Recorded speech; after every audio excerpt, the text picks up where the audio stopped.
Hi kids, welcome to learning. This is for students who are learning Kannada. As you know, basic knowledge is very important to learn a language.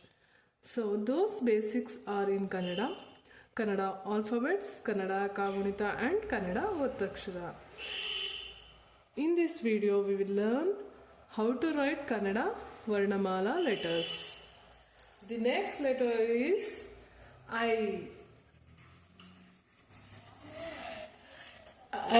This is the letter I.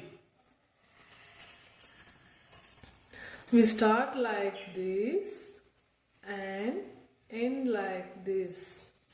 ಇದು ವರ್ಣಮಾಲೆಯ 10ನೇ ಅಕ್ಷರ ಆಗಿದೆ. This is the ವರ್ಣಮಾಲಾ's 10th letter. I ಇಂದ